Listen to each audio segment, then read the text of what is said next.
Welcome back, Rabbi Dr. Eliezer Brut. We thank you for joining us, especially again during the war from his Ma'amad. And we're back to record our originals. Maseches Avodah Zara is about to begin, and we've been discussing each Masechta, how it's been learned throughout the generations, from the Go'inim, Rishonim, Achronim, a couple of special Svarim that are on this Masechta, or used specifically this Masechta.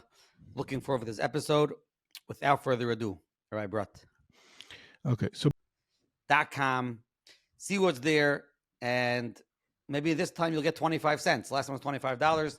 Every 25-cent adds up. donation. It But adds we're up. serious. We're serious. It's a lot of work, many, many hours. So anything that you could do to help support this endeavor, please be in touch with either Rabbi Brut, Rabbi Dr. Brut, myself, and without further ado, Maseches Avodah Zara. Okay, so in Maseches Avodah Zara, when you open it up, you see it's 5 prakim. But then, towards the beginning of the Masechta Daf Yadala, we learned that Avram Avinu had a Masechtas Avodah Zara that was 400 prakim. So where did all these prakim go? So this is a question. A lot has been discussed and written about it. What does it mean Avram Avinu had Masechtas Avodah Zara? Did he have other Masechtas? And many, many questions. Maybe one day we'll have an episode devoted to it. But just to mention, look in the Chibur Ar Hayasha from Rav Hillman, father-in-law of Herzog, it's available on Hebrew books in the Gemara Avodah Zara Daf Yudal. He has a nice shot about it. And Rabbi Ram Ben Agra and the Rav Palim, a few places he also talks about this particular Gemara, what's going on, where it was Nelam. Okay. Now, in general, we always begin very, very briefly to talk about this Masechta Avodah Zara. So at first, people think it's about Avodah Zara. It talks to you and tells you all the ways that they oived Avodah Zara and all that. Most of this Masechta doesn't go into that. That already was dealt with a little bit in Masechta Sanhedrin. In certain Mishnayos, you have to have some Havana of a little bit about Avodah Zara, Meshech HaDoros, but not so much. But just to have some background in this, so is a work from Shaul Lieberman, Greek and Jewish Palestine, Hellenism and Jewish Palestine. There's a little bit that over there one could help. You could get a little bit of understanding about this Kufa. And there was a doctorate written by Professor Blitzstein in English, where he also talks about the first parak of Avodah Zara and some of the terms and some of the discussions, which is very helpful. Okay, in general, the Olam HaMechkar academic world has spent a lot of time on Masechtas Avodah Zara. Just to throw out there 2 names. One is Professor Tzvi Aryeh Steinfeld, wrote a book, Am Levadad, which is about the halachic aspects of the sugyas that come up throughout Masechtas Avodah Zara. And then Professor Soloveitchik, which we'll get to mentioning a little bit more by Barichos, but he has written many articles and books fully devoted to this Masechta that are all very, very useful, and we'll highlight some aspects about this soon. So usually when I begin, we begin with the Gemara, the Neschais of the Gemara. So, but over here, it happens to be the Mishnayos already was heavily worked on. Professor David Rosenthal put out his doctorate was devoted to Mishnayos Avodah Zara. Later on, the Safrai family, Mishnah Eretz Yisrael, so they have 2 volumes of Masechtas Avodah Zara, but it was never published. It's only available on the internet. Okay, now, in general, in Mishnayos, everyone knows one of the most famous Perushim on the Mishnayos is the Rambam. Rambam's Perush Mishnayos, which is worthy of its own episode, what his goal was, what he was doing, and all the different things. So eventually it was retranslated from Arabic based on notes of the Rambam and all this type of material by Rav Kapach. More recently, there was a fancier edition of it by other people. Whatever the pros, cons of all these different editions is not for now, but Masechtas Avodah Zara and Hayrius, Kapach did not have the tikkunim of the Rambam that the Rambam made on this Masechta for whatever reasons. So back in 2002, Harav Yitzchak Shilat, he published on it calls it Tikkun Mishnah, which is the Ha'aris. He retranslated from Arabic the Rambam and Perush Mishnah, but he also used some additions and corrections that the Rambam wrote in his own handwriting that we now have today. Okay, moving on to the Gemara, the Neschais of the Gemara. So this Masechta, and we're going to discuss in a moment the importance of why this Masechta is different than a lot of other Masechtas of the Girsais. So number 1 is, Baruch Hashem, we have the Dikdukei Seifrim, which we've quoted many times in the past, the Chashivas.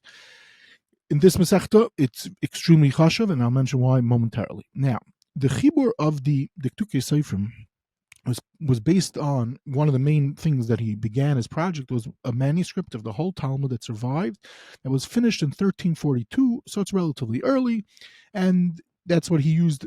Eventually, he discovered more pieces, but he didn't have a whole Talmud, a whole volume on the Masechta earlier than 1342, on the whole Shas, so to speak, than 1342. Now, Masechtas Avodah Zara was Zeicha that an earlier manuscript survived from 1290. And the whole story behind how it ended up in JTS. And we were Zeicha in the 1960s. Rav Shraga Abramson, Professor Shraga Abramson, in 1957, put out an edition of this, a facsimile edition.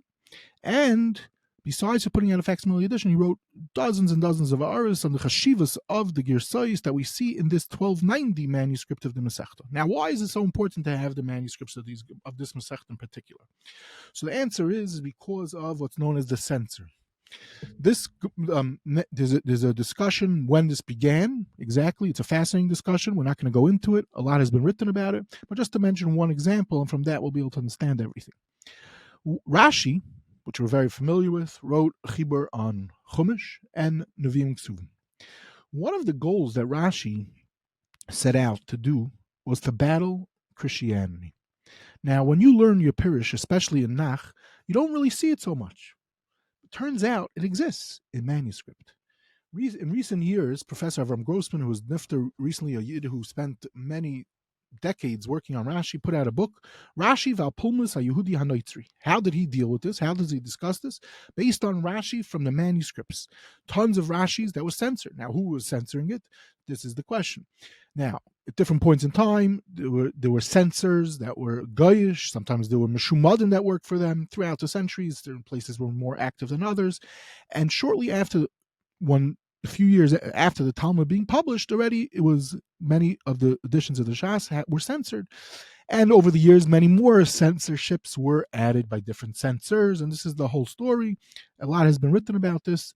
So now Masechtas Avodah Zara, a lot of censorship happened in this Masechta. So therefore, the Nuschayis is if we could get from before the censors, Lamashal, the Tukei from the manuscripts he had, or this manuscript I mentioned from Ibnson, it's going to play out very, very chashuv in understanding the Nuschayis of the Gemara.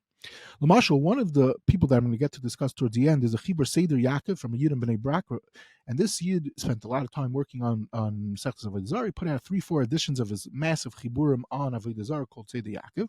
So he writes an Akdama about the Girsayis. That's one of the issues in this Masechta. And he says, when he began his working on it, the Tukei Sofim was a rare work in Eretz Yisrael even to find. Well, you didn't find it so easily. Today it's easy. You just click on you click on the internet. You have it in through Hebrew books. You can buy a copy sometimes. So it changed. But the point is, there's a major chashivas of these farm and Nuschayis, particularly for this Masechta. One other major breakthrough, which is relating to this Masechta with the Girsayis, is a bunch of years back, Mechon Hama'ar published in 2003. Published a work, it seems from the base, they don't give you great details of exactly where it's coming from and everything, but basically it's from the base Medrash, the Marshal, Chibur, which was Isaac, also again, the Marshal Kiyodua, I think I've mentioned in the past, was Isaac a lot of the Girsayis of the Gemara. Kiyodua, that's what Chachma Shleim in the back is. One of the things was about the Girsayis, the Marshal. It's a long story, but the point is they discovered a manuscript from someone from the base Medrash and the Marshal, which also plays a role, and they published this as a whole massive volume, republishing Masechtas Avodah Zara. So again, the significance is for this Masechta. So you have to pay very careful attention to Avodah Zara. Baruch Hashem, many people today use Art Scroll and they use Masifta. These Gemaras were aware of these tools that I'm referring to, so they used them and incorporated them a lot on their side, in the Ha'aris on the bottom, so you're covered in a way with that, but it's good to know. And the story behind it is for a different time. Now, Ga'inim, so Baruch Hashem, we have, so a few years back, Yid Rebel Yo Zaini published a work called Eitz Ga'inim. Now, the point is that we've mentioned many times already that there's Eitz Ga'inim on the Masechta. But Masechtas Avodah Zara, Bam Levine did not get up to it. So this fellow Rabbi Zaini, he went ahead, he collected from all different places, Gainic literature, or however he put it together. More recently, Professor Yerachmiel Brody and his team, they put out a volume Eitz Ga'inim on Masechtas Avodah Zara. So we're already getting a significant amount of information collected from Ga'inim on this Masechta. So it seems, according to this, it sounds like in times of Gainim, they definitely were handling at least certain Masechtas in Masechtas Avodah Zara, certain sugyas in Masechtas Avodah Zara. Moving on to the Rishonim, so right away we always talk about Rashi. Rashi is written by Rashi, as far as we know, and it seems, based on the mechkar of, let's say, Professor Chaim Soloveitchik, it was he reworked his chibur on Masechtas Avodah Zara perhaps 4 times, which is not. We know that many times he reworked it, but not necessarily to this extent. And we'll discuss that maybe briefly. Now, Rashbam. So it seems there was a Rashbam, trickled through, some of it survived, but not much. And work has been done, including a paper, trying to collect, at least on the first parak, the pieces of Rashbam, and some other people also worked on it. Now, Taisus. So we have Taisus on the side. So already, Rebbe Margolis and Hitzaitzayar points out that this Taisus is... who's the author of the Taisus? Ishtal Tzur Bekiveger, I think in Daf Daled talks about it, quoting a Chida. Who's the author of this Taisus? Because each Masechta we know is always a different story. Who's the Baal of that Masechta? Who's the Taisus that they used? So Reuven Magolos and Nitzaitzar has some nice information about that, and he shows that in some of the early editions there was a Taisus that we do not have now. Interestingly enough, there's a lot happening in the world of Taisus on this Masechta, and already the Dikduke Seifrim points out that he had a manuscript of Rebbe Chanan on part of this Masechta that he was zeicha to get from his friend Shlomo Zalman Halberstam from his massive Svarim collection. Now, this is in the 1870s.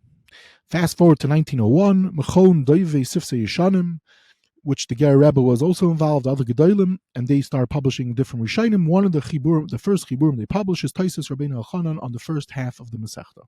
So, and Rabbi Reuven Margolis Nitzaitzayar talks a little bit about this. Who is this Rabbi Elchanan, an early Rishon, etc.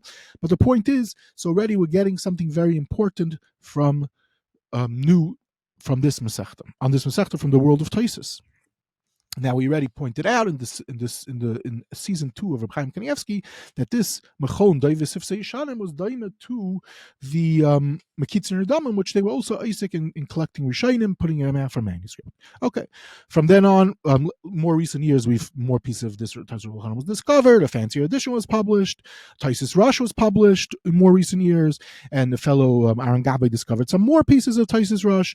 A fellow in Bnei Brak published a Taisus Rabbeinu Yehuda Mibraina. Okay, but a lot happening in the world of Taisus. Taisus Rid. So in 1862, Taisus Rid on Avodah Zara comes out, a few different editions. It has a beautiful Haskam from the Shalom Meshiv. And there was a whole doctorate just written on the Taisus Rid on Masechtas Avodah Zara a bunch of years back. Okay, what about the Rishonim, other Rishonim? So we always talk about the Ramban Lamashal. So Ramban's first published in 1780, but it's definitely not complete. Fast forward to about this in the 1970s, Shvel, Rabbi Shvel, famous from the Ramban and Meister of Cook that many people love to use. So he worked with Mechon Talmud Yisraeli of Rav Hirschler, and he did Masechtas Avodah Zara based on 2 manuscripts, and they have dozens of new pieces that were not published until then. So the Ramban gets a whole new, bunch of new pieces discovered. Okay, the Rashba. So here we have an interesting story. In 1925, a small work of the Rashba comes out. It's very rare. Rav Zaks publishes in a Yid Rav Zaks, who was an Enikel of he's an Enikel of Tzvi Pesach Frank, and he gives great Akar Satayv to Shaul Lieberman in his Akdama. Also, so he publishes for Meister of Cook in the 1960s the Rashba on Masechtas Avodah Zara.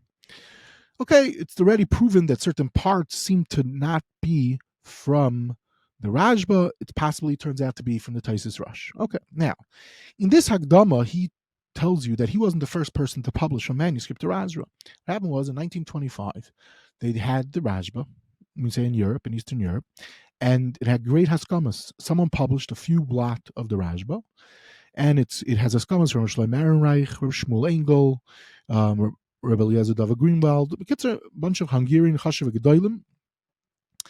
And then it stops. Now, this Chibur that came out in 1925 is beyond rare today. I was not able to locate a copy, whether in Hebrew in Hebrew University, in the Hebrew University Library. Hebrew Books doesn't have it. Yitzhak Chachman doesn't have it.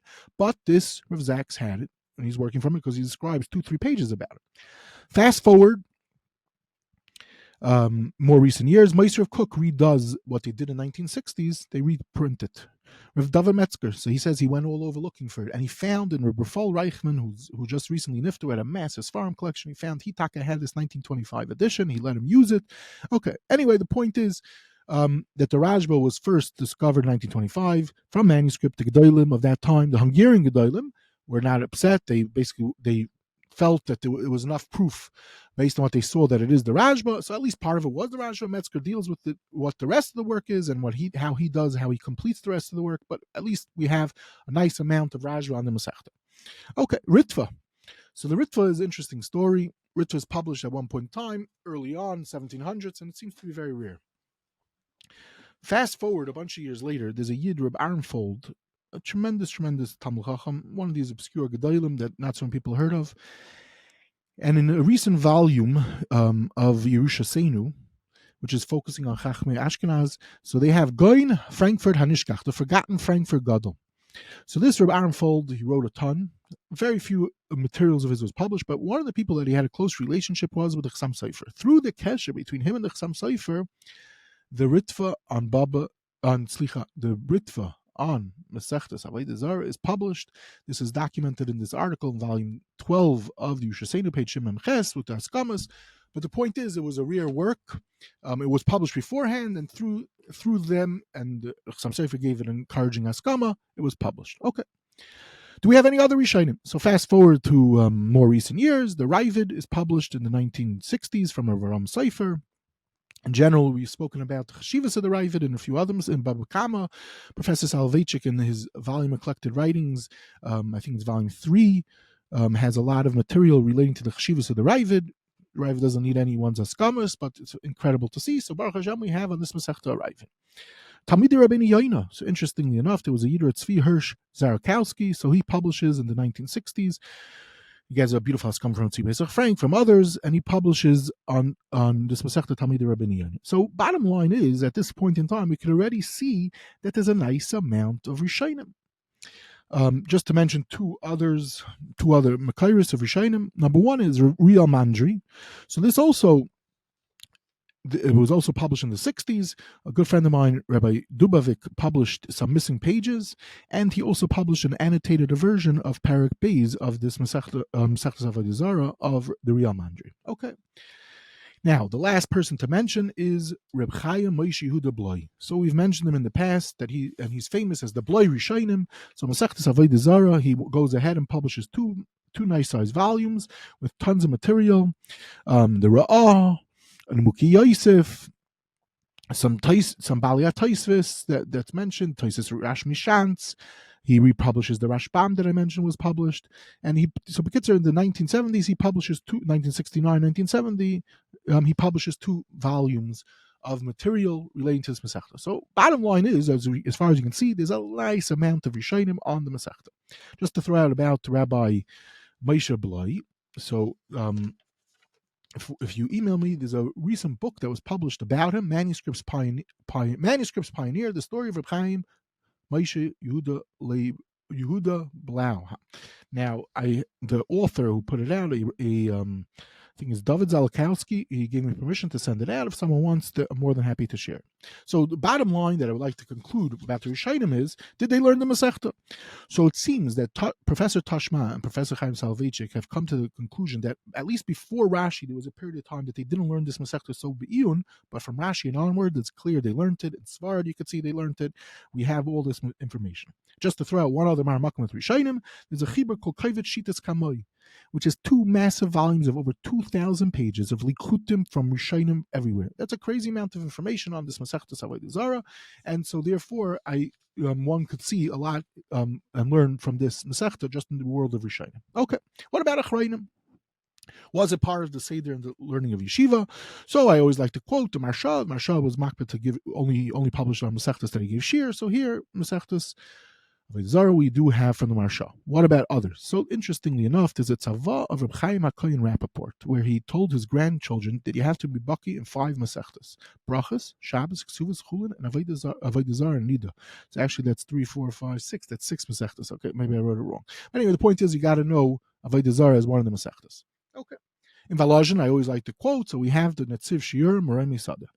Now, there's one fascinating Maramakim And this Maramakim is found in an autobiographical account from Reb Pinchas Katzenelnbogen. So Reb Pinchas Katzenelnbogen he's born in 1691, dies in 1765. He left behind an incredible autobiography called Yesh Man Chilin. It's the subject of an episode that I just released on my Musings of a Book Collector, but sadly it's behind the paywall. Now, in that chibur, he talks about that as a young person, he was a person that was not matzliach in learning. And his father was very upset. It seems at one point his father said, we have 9 or 8 generations of Rabbanim, and it's basically looks like it's going to stop by you. So it seems he gets inspired. Eventually he tells his father, no, I do want to learn by you. And his father says, but you realize what that means. I punish my Talmidim if they don't listen. Now this relates to what we recorded earlier at the end of last week, Chaim Kanievsky, about hitting children, hitting Talmidim. So Reb Pinchas Katzenelnbogen's father was noyig, yes, to do that. Lamaisa, at the end, it seems that he was very matzliach, and Reb Pinchas Katzenelnbogen is very matzliach. He becomes a tremendous Talmid Chacham, a Rav, etc. And he writes that he knew 5 Masechtas, and one of those Masechtas, as a young kid, after this period of time with his father, and one of them was Masechtas Avodah Zara. So it was also learned. Okay. Now, fast forward, we have the Toras Chaim. So the Toras Chaim, his nifter, it seems to be in 1632, and in 1634 is published on Masechtas Avodah Zara. Okay, so now here we have to spell out a little bit about this chibur. I already mentioned a few times that I would love to give a episode devoted to just barichos about the chashivas of the sefer and all the Masechtas as Mahalach Halimud, but so far we have not gotten to it. But on Masechtas Avodah Zara, which again, in the beginning of the episode, we spoke about that it was censored. So many pieces were taken out. So recently, Nachi Weinstein of Svarim Chatter, about a year ago, released a new annotated version of the Toras Chaim. So first, he went through the Sefer with Ha'aris on the whole Sefer, where Achronim handle the Sefer. Number 2, he tracked down the first edition to put in the censored pieces. But once he was doing that, he already did you a favor, and the other Masechtas were the pieces, at least to put in the pieces on the other Masechtas that were taken out, he put that in the back of the Chibur. He also put in an extensive Agdama, the Toldos of his, the Askamas that he got through all different Svarim. So basically, if one wants to know a lot about the Toras Chaim and have a great Pshat-oriented sefer that focuses both on the halacha and the agada of this gewaldige Masechta Avodah Zara, it's worth reaching out to Nachi Weinstein on Svarim Chatter, where he is, I believe, selling the sefer. It's free shipping, I think, also if you buy through some of the places. But anyway, the point is a very valuable chibur and was recently done by him. Next, there's a chibur Lechem Starim from Reb Shlomo Al-Gazi. Shlomo Al-Gazi is 1610 to 1683. He's the author of numerous svarim, chashuv svarim of all types of genres, klolim, drashas, everything like that. Kitzer, in 1664, he publishes Lechem Starim. It's interesting, on the Shar, it says Masechtas Akum. Okay.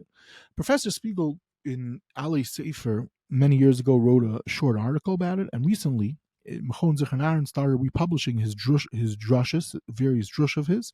So in one of them, they had Spiegel write up, they asked him, do you want to write about Rosh Shlomo Al-Gazi? So he said, yeah. So he redid what he did beforehand. He came out 100 pages, which I am able to send out if someone asks the PDF about Rosh Shlomo Al-Gazi. Okay. Another chibur is from Menachem Maz, Binyan Shlomo, 1796. So this is from we discussed him in the episode of Get Me Cleave.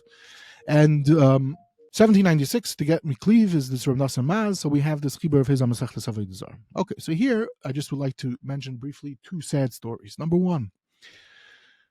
A while ago, looking through this chibur from Yehuda Leib Beiler called Minhag Nazim Volume 3, I come across that there was a Yid, Reb Naftali Hertz Flash. He's born in 1753 and dies in 1811. It seems, at least in the 1970s still, there were 9 Kisvei Yad of this tremendous Yid from Frankfurt. A Talmud of Reb Nassan Adler, someone who knew the Hafla. And amongst the different svarim that he had, he wrote chiburim on Masechtas Shvuos Be'iyun, Masechtas Avodah Zara, Masechtas Makos. These svarim have not been published. I'm not sure if they exist from 1970s. It could be they ended up in some private collector. I have not been able to trace exactly where it is at the moment, but there's a whole beautiful write-up in this volume, in Minhag Nazim, Volume 3, about this chibur, about this person, from all the manuscripts that this person, Beiler, was able to locate, to go through. It was housed in Heichal Shlomo for many years. And it's incredible what you learn and you see. And the point is, let's say Lamashal Avodah Zara, it's also clear that he also learned to eat. It seems he learned to with Talmidim, and he pulls together a fascinating life about this unknown person. And sadly, we lost his chibur on Maseches Avodah Zara, amongst other svarim of his that we lost. And this is the story, sadly, with many other people, that we lose their material. Sometimes it was lost in World War II. Sometimes all different stories, fires, sad stories throughout Klal Yisrael. Just to mention one more sad story for me on Masechtas Avodah Zara, which is a few years ago, I'm looking on one of the websites and I see that they're offering for auction the Haggais of Rabbi Avram ben Hagra on Masechtas Avodah Zara. That means it's like this. They have a Gemara with Haggais of Rabbi Avram ben Hagra that has in it dozens of ha'aros of Rabbi Avram himself, stuff he heard from his father, and all types of things. It goes on auction. So, okay, it's a few $1,000s. I already gave up. By the time it was sold, it went for an astronomical sum of money. Sadly, I will not be able to use it unless it comes out by some miracle in my work on Rav Ram and Agra. Sadly, it survived all these years. Lost. So this is a story that happens many times. It hurts me greatly whenever I see these auctions and I see they all of a sudden discover some amazing thing, and then we don't hear about whatever happens within the end. So these are two sad stories relating to our Masechta Avodah Zara. Just moving on very briefly to get to the end is Rosh Shlomo Kluger wrote a massive Chibur Avodas Avodah. So recently it was republished. L'chvay Loindim of Daf Yomi, Mechon Shlomo Kluger recently just published it a few weeks ago, and it's already available in America again. Okay, just in recent years, on some achronim that came out on the Masechta, the Chashav, one is the Machzah Shekel, the famous Machzah Shekel on the Magen Avram. There's a Chedusha Marie Shapiro, Rabbi Yosef Shapiro, a Talmud of Rabbi Kiva Eger. There's a Yad David from Mechon Yerushalayim.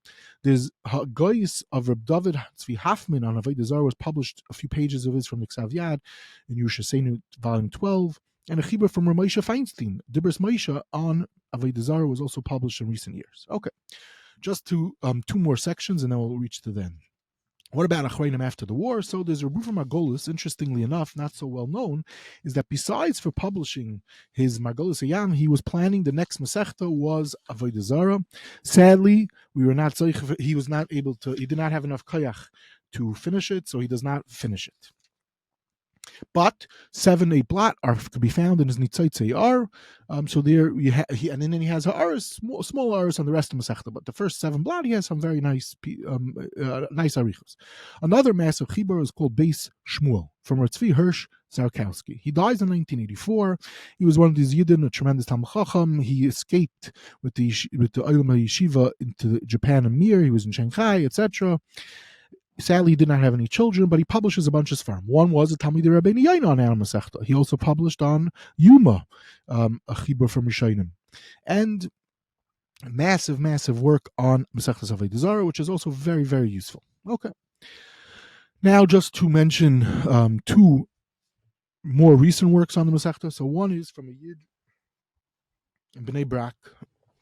Okay, so his name is Rabbi Yaakov Varshaner. So Varshaner wrote this chibur called Seder Yaakov. It was very many of the people that work on Masechtas Avodah Zara give him major thanks. He goes through mamish called Tag Shabbat of the Gemara, the Gersais. He tracked down everything, whatever he could, and he has Zaitika topics also on the Masechta. And just recently, he put out yet another edition of this work. The last time it was out was like 10-15 years ago with Nuay Safas. He also deals with the Sugis and Yeridea. So Bekitzer, there is a pretty recent version of his. He gave to Hebrew books, so you don't even have to buy it. But if you want to have the most updated version, it's available. It should be reaching America right now. 2 massive volumes on the Masechta. Another set of works that also this project is a massive project from Rav Mitnick called Avodah Brura. So they have a bunch of volumes. They have a few volumes, which is a collection of tons of achronim on the Masechta. And then they have a few volumes where him and the team of people, the mamish, go through the Masechta Be'iyun Gadol, writing ha'aras, focusing on Pshat, collecting from the achronim that they went through, and going through the sugyas. So these are 2 major tools on the Masechta. Okay, now just to be Messiah, is like this. One of the major sugyas in this Masechta is issues that relate to Yayin Nesach. So that's just to return, is over here. One, so Yayin Nesach was a problem throughout the generations, and that's what we see, how the Rishonim deal with it. And there were tkufas that the Olam I guess to use the words makel, and how were they makel, and they were criticized by different people, and there were major discussions about it. One such thing is the famous Chuvas of the Ramah, which, interestingly enough, some people, the Chacham Saddam, even went so far as to say it's not from the Ramah. It was taken out of certain editions, but today we know that it is the Ramah. The Magen Avram actually does quote this Chuvas Ramah for something else, but the Ramah has a whole massive tshuva, which requires a mamish be'iyun and with understanding what's going on and how he deals with the sugyas of Yain Nesach, what he was answering, to understand the certain sugyas relating to an Avodah Zara. Kedai to learn be'iyun after you learn the sugyas through Daf Yomi. Or more be'iyun, there was a chibur a little later on, published called Dimyan Aryeh, 1616. Also, again, we see they were nichshol in certain places about of the Yain Nesach. So this chibur was very rare. And in early years of 2000, my good friend Shalom Jacobs, published it with Ha'aris. He grabbed in the footnotes, deals with this famous Chuvas Ramah a few times, but he republished this important work, which is not only relating to Yain Nesach, it's a lot of other important issues, Negei Takanas. And then there's a famous work from Rav Shmuel Abuav, Sefer Zecharinis, quoted often in the Knesset Gedolim, from there in the Magen Avram, Mishnah Brura. So this important work, a section of the work deals with Inyanim of Yain Nesach. More recent years, Professor Spiegel published a Ksav Yad also relating to the Sugyas of Yain Nesach, a tshuva, which again dealing with these aspects, and more than happy to share it with someone. This is a Ksav Yad from 1674, and one other Marmakam relating to Yain Nesach is again Rav Shalom Jacobs Zatzal published a work from manuscript it's called Beis Hayayin. It was published in 2011, published from manuscript from Tzvi Hirsch Grilzensky. A massive work on all of Hilchos Yain Nesach, a very beautiful work. Shalom Jacobs published it, beautifully done. I believe there's still copies one could buy, over 300 pages. So that's another work on the Masechta. Now, the works of Chaim Soloveitchik, Professor Chaim Soloveitchik, are also very worthwhile because it will give you a Havana. He deals with the way wine was made, which it plays out a lot in understanding the Rishonim and understanding the Sugyas, and what the Rishonim where the Heterim, or how they dealt with the Sugya, why it was so important. Why was Yain Nesach so important? Why was Yain so important in the Middle Ages? It turns out that's what they drank. No one really drank water. The amount of wine that people drank in those days is mind-boggling. So you could read about this, and you could learn about the Rishonim to see their methods through the various writings of Professor Chaim Soloveitchik. He has one book called Yenam, another book called Hayayim B'Mei Beinayim, and more recently, for those that just are rather just in English, he has a book called Jews and the Wine Trade in Medieval Europe, Principles and Pressures. And you get a Meyerdika appreciation of understanding certain backgrounds of the beautiful Havana and the Rishonim, the Galus of Rashi, Rabbeinu Tam, the Bali Tosis, specifically playing out through the Sugyas and Avodah Zara. But Bechlal, it helps with a lot of different aspects. Okay, and just to be Messiah, one last nakuda that also played out in this Masechta was a bunch of years ago, a little over 20 years ago, was called the Tumul relating to the Sheitlach.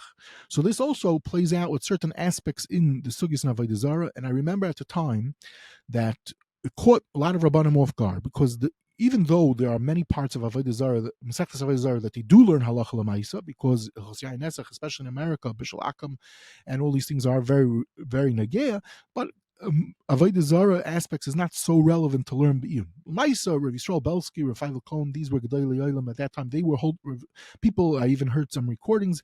Rav Belsky, when they were handling the Shilas, he was holding mamish like all other areas and everything about Avodah Zara, but not so many of the people were. But Baruch Hashem, it sparked a revival into the sugya of Sheitlach at the time of the Hindu aspect of it. A bunch of chiburim came out about it, but it's interesting is it's still ongoing. Lots of chiburim are about this, contrasim, pros, against, whatever, well above my pay grade, but it also starts and comes from the Masechtas Avodah Zara and to the Messiah in one Maramakam, which I'll also be happy to share. My dear friend Rebellia Greenswag wrote a massive piece about the Sugya, from the Sugya Avodah Zara and onwards, relating to the Sheitlach. He published it because what's less known is the Sheitel Tumul originally started much earlier. There was an earlier break of the Sheitel Tumul's in the 1970s. At that time, he wrote a kuntris about it. Supposedly, Rebbe Yashiv was very impressed about it, and his children published it in his work on Chumash in volume on Shemais, which I could send a PDF also. Anyway, these are just some of the works on this Masechta. There's an incredible Masechta. There's a lot happening. There's also Haggadah to Gemaras. but we could see that there was, even though maybe it wasn't part of the yeshiva cycle, it was definitely learned by the great gedolim throughout the Masechta, throughout the generations, and there's a lot relevant out of you. Thank you. There really is so much to learn in this Masechta, and I'm glad that you brought up the Shedlach. Maybe somebody wants to sponsor an episode, and you'll do more of a deep dive into that. That's what they call well above my pay grade. You got to get someone that's more gutsy to talk about. For me, it's much easier to talk about other topics. Okay, so let's find other topics for you to talk about. And as you always say, you coined the terminology junkies, right? There must be There shaitel are. junkies. Oh, there are. Some of them actually are very scared. I can tell you this much, that some of them are very scared to release their names in these chiburim. But a lot of behind the scenes tumbling about the sugya. Wow. But I never wanted to get involved with it, so I can't talk about Okay, it. so we're gonna have to find the right person to bring on to enlighten those that are learning these Yeah, inyanim. yeah. Thank you very much. Stay safe. Yeah, sure.